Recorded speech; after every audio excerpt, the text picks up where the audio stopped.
Morning, caddisfly. Jay Nicholas and Chris Daughters here early. Barely got our caffeine. We're trying to tie a Foxee winter steelhead prawn. Orange cast, uses humor, Arctic fox. Let's see, that's not long enough. Oh boy. This is a fun shrimp pattern. This one is not weighted. One of the other shrimp prawn patterns we tied was weighted. This is one you'd fish in softer water.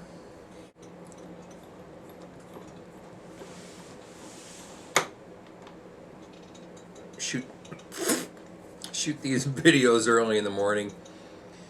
You never know exactly how it's gonna go.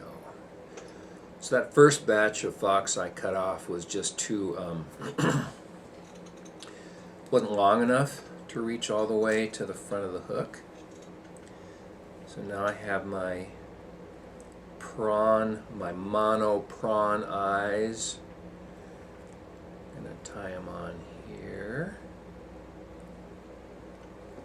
And then I'm going to lift this. This is going to form the back of our fly. When you say the back, the sort of a shell back. The shell back, that's correct. The crustacean, the carapace. I'm sure it has some great scientific term for it. Put that on.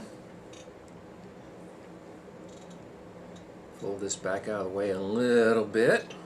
Put on some handy dandy copper wire. I couldn't find the wire I brought down. I said, "Hey Chris, you got any copper wire?" He said, "Do I have copper wire?" Pulls out like a 5-pound spool of the stuff. So he saved the day.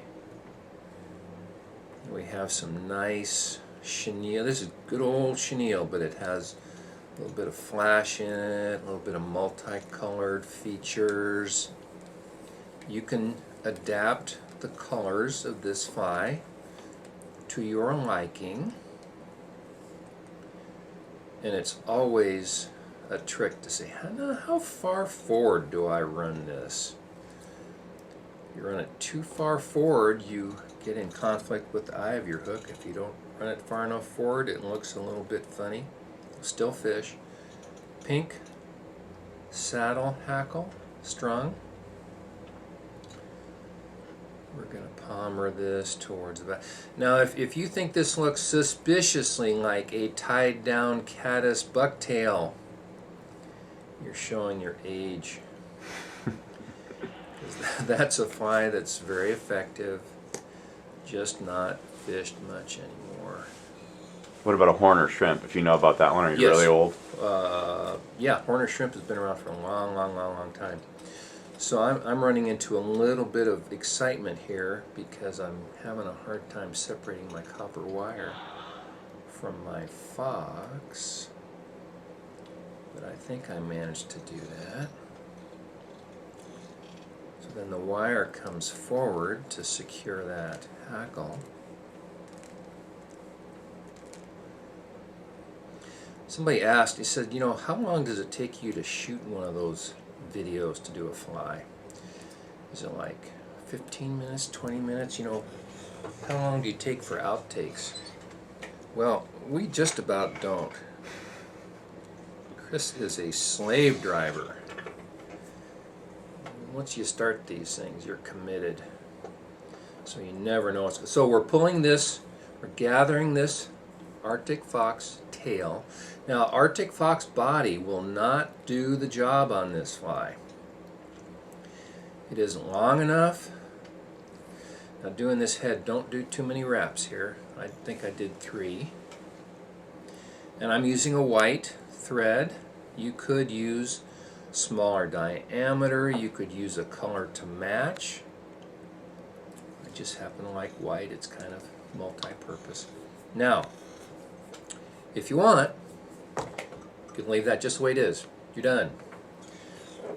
But if you're really going to fish this in soft water, slow currents, here's a really fun thing to do.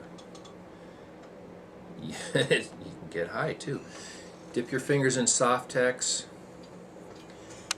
and then you're going to work that Softex into this foxtail. Now I wouldn't use epoxy because epoxy will dry on your fingers and then you're kind of stuck. But Softex, you can rub your fingers together and it will come off pretty much like rubber cement. So what I'm doing here, I'm just forming, you could call it a tail. You trim it off there, you spread it out. And if you're fishing really soft water, or let's say you're fishing an estuary. I'm going to take this out of the vise so you can see it better. It takes a little while for that to dry. But this will actually, your fly will flutter in the current just a little bit more with this tail. It's not hard firm.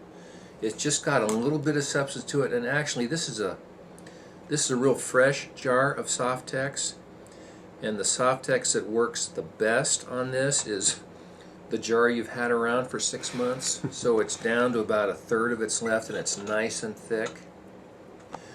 So here you have the Foxee winter steelhead shrimp.